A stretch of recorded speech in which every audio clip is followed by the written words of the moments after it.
Bom dia, tudo bom? Espero que sim. Bem, muita saudade de todos, espero revê-los em breve, tá bem?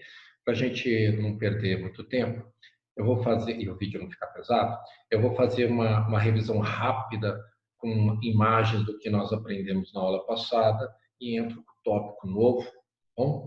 Porque precisamos correr bastante, né? Tá? Enfim, não quero atropelá-los, mas eu sei que a gente tem bastante atividade para rever. Então, olha só, eu separei para vocês e vocês receberam o arquivo, tá? Associando a todos esses slides, coloquei para vocês uns links, pedi uma atividade lá, tá? E aí vamos ver como é que nós trabalhamos, tá? Dessa maneira para garantir a melhor situação para todos vocês.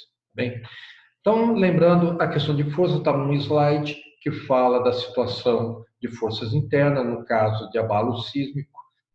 Nós comentamos que essas forças são extremamente grandes e é uma força estrutural capaz de mover grandes quantidades de rocha, lógico, ao longo de milhares e milhões de anos, bom, mas muita força, é uma das forças internas. Tá? Depois, revém com mais tempo, a imagem, se for necessário, tiver uma dúvida, pode questionar, fazer a pergunta, tá? Lá. Olha só, tem essa imagem, tá? Eu estou questionando, olha só o lugar, tá? Lógico que é um deserto, mas repare que nas encostas você vê como se fossem faixas, meio que na diagonal, tá? Você consegue entender que todo esse material já esteve no fundo do oceano e hoje está aproximadamente, esse lugar deve estar a uns 4.000 metros de altitude, tá? E que força que fez isso? Uma força interna, no caso, abalo sísmico. A outra tão pertinente é a questão do vulcanismo, que aí você está vendo o cone vulcânico derramando lava. Não se esqueça, eu já passei isso para vocês. Muitas vezes a lava não precisou chegar na superfície, ela se espalhou de maneira interna, como vocês observam na base do vulcão, tá bem?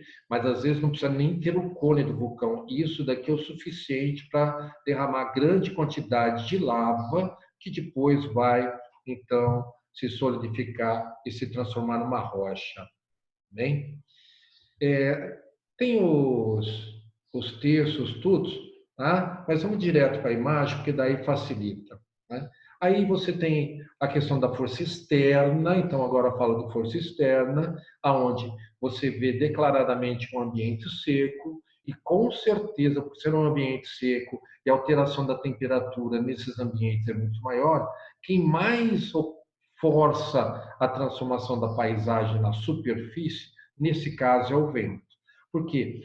Como está muito deslocando muita temperatura, você força a ter pressão diferente. Então, o lugar com pressão mais alta vai querer ocupar o lugar de pressão mais baixa. Tá? E isso faz, então, correntes de ar, que nós chamamos popularmente de vento. Tá? E ela vai esculpindo, no caso, você vê a superfície completamente rochosa. A maior parte dos desertos do mundo tem esse tipo de superfície.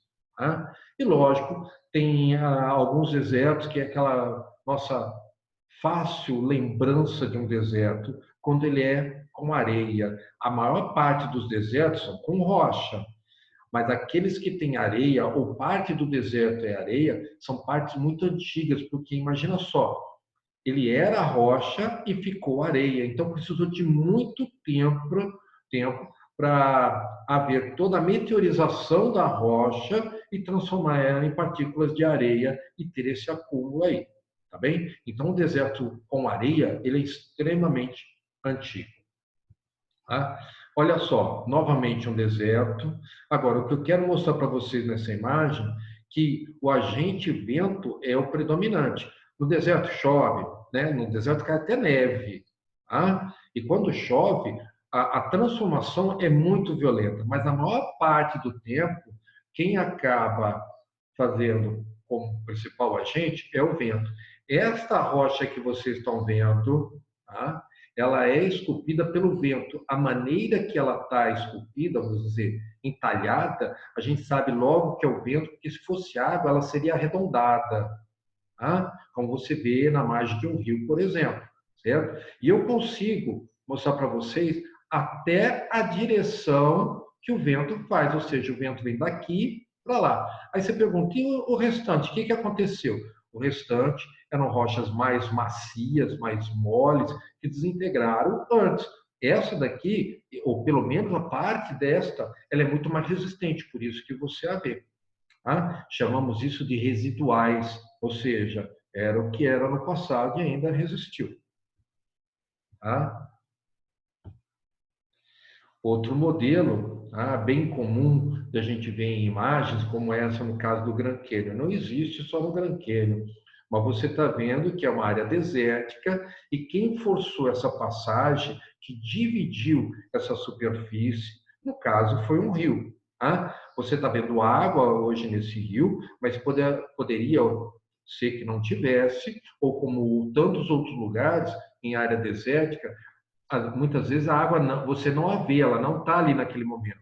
Mas quando chove, ela passa a correr. E ela é um grande agente erosivo. Então, imagine todo esse paredão sendo aprofundado pelo rio. Só lembrando que esse paredão, na geologia, na geografia, na biologia, nós chamamos de talude. Porque reparem que na margem, lá embaixo, você vê uma vegetação. Ela também existe, lógico, de forma diferente, no paredão e na superfície. Por isso que esses aspectos, essas nomenclaturas geológicas e geográficas servem tanto para a biologia. Eu vou ter organismos adaptados à margem, ao talude, essa encosta, e ao platô que está em cima. Bem? Olha, uma força, no caso do mar, né, que destruiu essa parte da praia. Isso ocorre, você está vendo o mar agora recuado, mas entende que tem maré, ondas e correntes marítimas. Quando tudo se junta, maré alta, muito vento, então força muitas ondas, e a posição da corrente marítima passando muito próximo à costa, você pode ter o resultado dessa transformação. Ou seja, nesse caso, numa simples questão de horas, onde tudo isso foi combinado, essa parte do litoral foi toda transformada. Por isso que a gente também fala, essas forças, apesar de elas ocorrerem ao longo de milhares e milhões de anos para transformar grande superfície, parte dessa superfície pode ser transformada em questão de horas. Bom, então por isso que você, muitas vezes vê notícias, de cidades, ou parte das cidades invadidas por ondas, como nós tivemos há poucos dias mesmo, no nosso litoral aqui. Nesse caso, você vê uma superfície de gelo, reparem, bem, uma língua de gelo descendo a encosta. Você não está vendo o movimento, mas ele ocorre de maneira muito lenta, porém ele é muito pesado. Então, por onde ele passa, ele vai transformando a superfície. Bem? A gente costuma ver lugares por onde o gelo já passou no passado, um pouco distante, que ao recuar ou haver o degelo, ele deixa um vale completamente nu. O rio deixa o vale em V, o gelo deixa em U. E aqui você percebe realmente a largura por onde ele está passando, certo?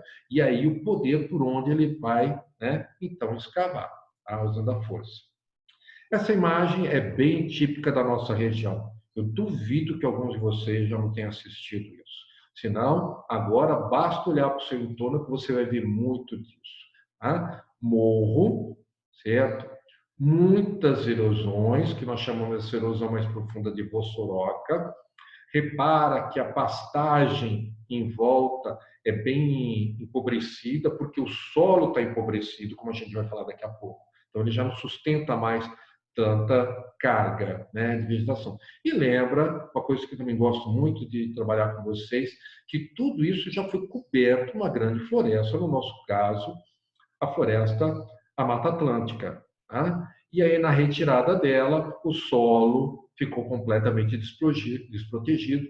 Esses terrenos bastante acidentados passaram a ter facilidade ao processo erosivo que levou à parte fértil do solo. Bem, nós vamos falar já sobre isso. Tá? E tem também a erosão feita por organismo. No caso, eu estou mostrando organismos bem simples. Vocês já devem ter, né, visto líquens, tá? Tem de várias cores. Né? Ele pode cobrir uma superfície de rocha ou ele pode cobrir um tronco de uma árvore. O lance é que ele, através de suas micro-raízes, lança substâncias químicas que vão deteriorando essa superfície da rocha. Bom, ele vai se alimentando dos minerais, tá? Que ele vai conseguindo dissolver. É lógico, é uma quantidade mínima, tá? Mas, novamente, com muito tempo, ele passa a transformar. Tem outros organismos? Sim, tem muitos organismos. Mas eu quero dizer para vocês que basta um organismo simples modificar a superfície, que ele é reconhecido como agente externo e como agente erosivo provocado por organismo, tá bom? E aí, então, entramos em solo. Tá? Reparem, né, que o solo, para haver o solo lá atrás, já tinha uma rocha, que a gente chama de rocha-mãe. Tá? Ela começou a receber influências, né, do meio externo, o intemperismo, de maneira geral, alguns organismos, e aí a parte da superfície dessa rocha-mãe vai se transformando, então, em solo. Tá? E com o tempo ele ganha, tá, perfis, certo? Reparem, horizonte zero ou O, tá? É só matéria orgânica, não é ainda solo. O A, eu já tenho bastante matéria orgânica associada com argila e areia, tá? Que se desprendeu da rocha-mãe lá embaixo. Conforme nós vamos descendo para outros horizontes, B e C, mais características da rocha-mãe nós vamos tendo, ou seja, fragmentos da rocha que ainda não desmancharam, bem? Enfim, quanto mais para baixo desses horizontes, certo? Quanto maior o horizonte, maior a característica da rocha-mãe e menor características ou elementos orgânicos. Por isso, o horizonte A ele é muito importante porque ele combina elementos externos com elementos internos, tá? Do qual são essenciais para a vegetação. Tá? Se eu pegar um horizonte B, bem, ou se não um horizonte A muito estreito, né, nós vamos ver que a vegetação tem muita dificuldade, lógico, de se expandir, de crescer e tudo mais. Tá? Outra imagem bacana que explica legal isso é a rocha-mãe começando a se transformar, isso é um efeito físico, tá? Então começa a fazer um certo solo, tá? Aí vem a matéria viva, tá?